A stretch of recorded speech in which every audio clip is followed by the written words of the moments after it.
Hey everyone, welcome to Dota 2 Weekly News. This week we start off with some bad news. Southeast Asian team Reality Rift has been dissolved. Reality Rift CEO Ilya Vlasov went onto Twitter to make the announcement, and in a tweet longer he stated the reasons why. We'll give a brief excerpt from it. Vlasov broke it down into three parts: travel, management, and expenses. For travel, it mostly came down to the pandemic. With COVID-19 still circulating, it made it hard for players to boot camp together and unable to see their families when they do get together. For management, it wasn't the team itself. Vlasov put the blame onto Valve for the lack of communication and the development of the scene. He applauds third-party companies for running the events, but also says a lot of players are not motivated as none of them are part of the official DPC season. And lastly, it came down to expenses and the budget they had. Since the team was based in the SEA region, they had to get a lease for the Reality Rift Arena. With the pandemic going on, they had to stop production and they were generating nothing for 4 months that they were shut down. Vlasov ends with a heartfelt message. It was a great run, we had our ups and downs, but I'm quite sure that without COVID-19, we would have achieved everything with this team. EFAM also released their roster this past week. In their Facebook post, they said the pandemic posed the biggest issue, and with the uncertainty of the DPC, they decided to step away. However, they will be back. Once there is a visible future for Dota 2 and the DPC, we will be back, Geek Fam wrote. The rumors super teams in China could be forming in the process. PSG LGD have just announced the departure of two major players. They announced on Twitter citing that they were unable to sign Liu, maybe Yao after multiple attempts. He will be leaving LGD as a free agent. The other player is their captain, Su Fy Linsan. They stated that his contract expired and he too will be leaving as a free agent. The Chinese Dota scene is about to make a massive shake in that region. Stay tuned. There is some drama stirring up this past week when Kyle Friedman tweeted out to Wei Sing, Sing Sing Yu and calling out for taking replays Omega League content. This spurred from Sing Sing tweeting out free content kinda day with a link to his Twitch account. The rule of thumb from Valve has always been, as long as you're streaming the Dota matches from Dota TV and not using anything from the official stream or logos, you are allowed to do so. In a blog post back in 2017, Valve states, "We see two groups of fans. Some fans follow competitive play, other fans have strong affinities to specific personalities, and they watch them play games, talk about games, and cast a variety of professional, amateur, and pub games. We want to make sure that there is content available that serves both groups of customers." Freeman's tweet started a storm on Dota 2 streamers. We have reaction from former OG content creator Jan Gorg Stavanovsky. In the clip, Gorg tries to shift the blame back to Valve for allowing everyone to stream it. You can hear him point out what Valve has in their guideline. People are watching Gorg for his content. The decision from Valve. Why would you attack streamers that are keeping the game fucking alive on Twitch, like me, Sing, and Bulldog, streaming this fucking shit every day, and you're gonna attack individuals instead of attacking, like, why are you hating on the players and not the game? Like, Valve has made a decision that it's free content for everybody to watch if you do your own commentary and casting, which a lot of people appreciate. Well, that's why they come to me or Sing or Bulldog, right? We don't share the same audiences as the fucking mainstream. The mainstream is sitting on fucking 40k viewers. I have 10k viewers, and I'm like, okay, I'll watch one game, you know? My viewers stay at 10k maybe, go to 11k maybe, oh no. It's not like if I stop streaming, everybody would go to the official stream. And stop fucking attacking individual people that are fucking playing this game every day and keeping it alive just so you can make a little bit more money of your fucking tournament.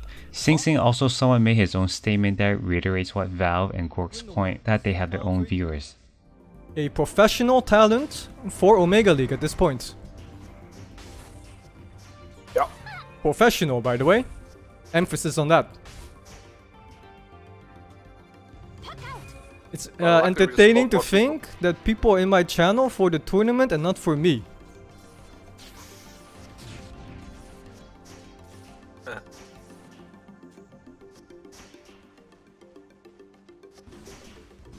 Even attacking my career in variety gaming, when variety gaming has given me more subs than ever at any point in Dota 2. Thoughts on Crusader Kings 3?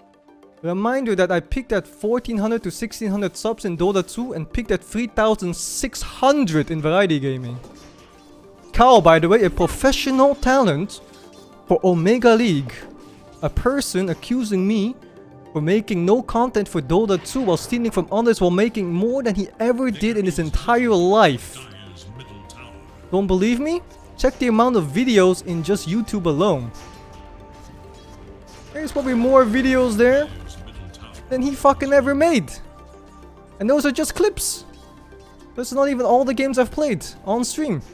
Every single bit, which are counted as content. Ladies and gentlemen, professional talent, Carl Friedman, also known as Swindle Melons from NA. Friedman went on to Medium.com to write what happened and how it spiraled out of control. He first apologized to Sing Sing and said he made the mistake of not going after the issue. What angered him the most was what Sing Sing's tweet about free content.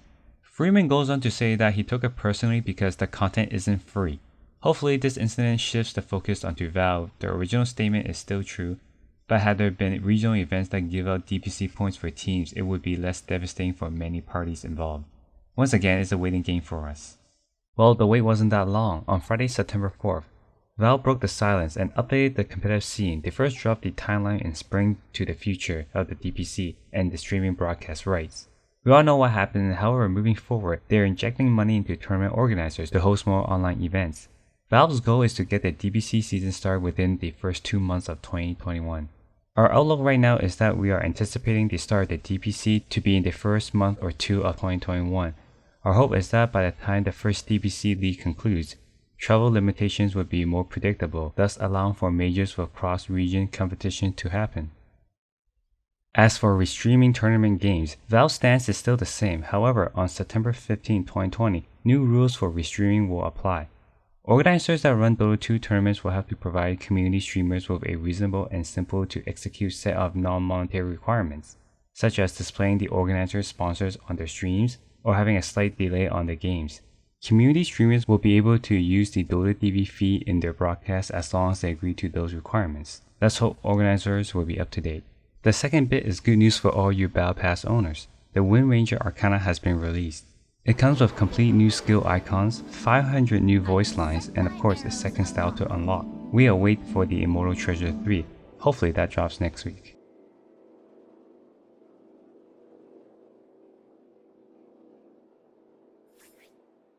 Beyond the Summit has finally announced the dates for BOT TI3. It all begins on September 23rd, 2020. In tournament news, the end of the Omega League is here, but the build-up has some amazing games. One of the games went to 96 minutes. A definite nail-biter between Viking.gg and Alliance. Have a look at the ending. He's got a buyback. He's got a buyback. Bot Sing finished this one off, but is he going to get the chance to? Because Hansken, he's also dead. Hansken hits buyback, still on caught out for 4.5 minutes. S4, he's trying to run, but the Yaws control, he's up in the air. He's going to blink in. S4 jumps into his death because he's got the buyback. Just wants to try and get the poison over onto Shad, but Shad doesn't care. Shad doesn't care. He's holding on to him. He's in. The blink hex. The control. He's caught Shad off guard. He needs help and he needs it now. Aramis, he's in with another fire and the lift, holding back Lim. Shad, he's able to turn. They take down Lim. Lim's dead for 2 minutes. He's got buyback. Nico, baby. He's trying to finish off the agent with a BKB. They've got Shad. Jumps over with the stun. With the hex. They've got Nico, baby. Shad, he's falling low. Can they save him? The man, he's going to get out. The Shad, he's going to live. He turns. He also Nico, baby, but the agent is falling. Oh my God. Alliance have done it. At 96 minutes and 30 seconds in. If you thought that was it for Alliance, think again. In their lower bracket match against Team Nigma, Alliance threw every hero at the throne, but somehow Nigma was able to defend it. See how it played out. Trying to protect this throne, and it's very difficult to get inside of it. So Nico, baby, he's going to have a hard time with this. Jumps to the other side, but you can still see it. The bubble perfectly matches the throne AoE, and they're just wasting all of their time. Finally, the magnetic fields are down. They're going to focus on the throne. They should be able to finish up, and one more, a little bit more. They're jumping back and forth, trying to finish it off. The stun goes off on the Morphling. They might actually be able to hold this a little bit longer. FNG, S4 with the second life. He's swinging on the magnetic field. It's going to run out eventually, but the Supernova, it explodes on him. Another buyback. Nico, baby, he has to go for it. It's all him, all the diebacks. He needs a little bit more. Another magnetic field. They've got a second one coming up too. He's stunned up. They make just a full dieback. He's actually going to do it. Oh my God, the throne stays alive. S4's pop back. He's TPing in. He's hitting the throne, but it's healed up. He's dead. There's the diebacks. They've all bought back. They've all died back. Still 15 seconds for the Storm Spear. This is going to be a close call. Everyone inside the bubble to increase that attack speed. Lay out the tombstone nice and early. They're going to turn around and see if they can deal with FNG, who's trying to cut the wave right now. The range creep, he's actually trying to grab the rest of the creeps and take them out, but his tier 4 is already down. Going for the throne. They do have the Meteor Hand with a little extra damage. Storm Spear is coming back up, but they don't have a way to protect the Ancient. They don't have that same kind of bubble. This is going to be Miracle. The boys taking it for Enigma. Oh my God. Unfortunately, Alliance didn't make it through, and Team Nigma did not go far. The grand finals was down to the two best teams, OG and Team Secret, and we know which team was the best. Team Secret only dropped one game in the playoffs, and that was in the upper bracket to OG. And in the finals, they didn't break a sweat and swept the two-time TI champions 3-0 to win the Immortal division of the Omega League. On Matu, mid one's trying, but the defensive nightmare. Puppey buys time, the stun still comes out, but the mech's pop Matu. He's back up to full HP. He doesn't care. Mid one's dead. Thompson's out as well. And they're going to call it, ladies and gentlemen. GG is called, and with that, Secret take another grand finals 3-0. This one against OG, and Team Secret will be your We Play a Mega League European Immortal Division champions, and they'll be taking home the tidy sum of $200,000. And with style, that was from draft to play to everything. It really felt like they broke OG. I have not seen OG look like that in a game ever. Over in North America, it's more of the same story. Quincy Crew defeated 4 Zoomers 3-0 to win the Divine Division of Omega League. Into Lelis, and Lelis says, why would you do that?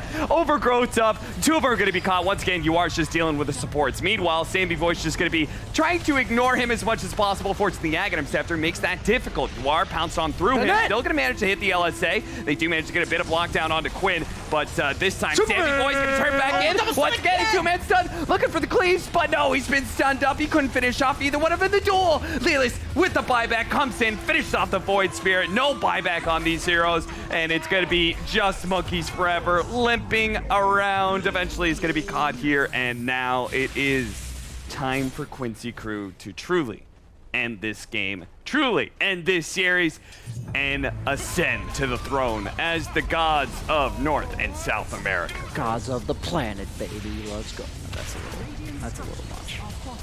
You think Secret would beat this?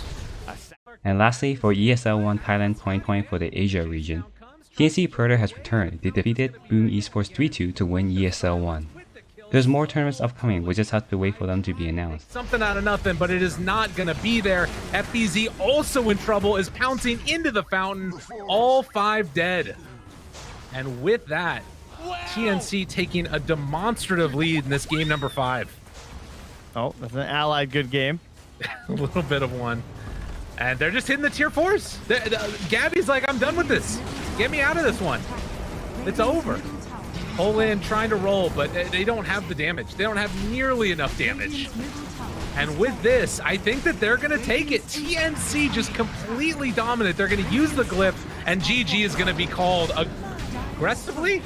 Ah, there it is. There it is. Coming in from the side of them. GG is the call. TNC, ladies and gentlemen, are your grand champions. Subscribe and throw us a like and share. Thanks for watching.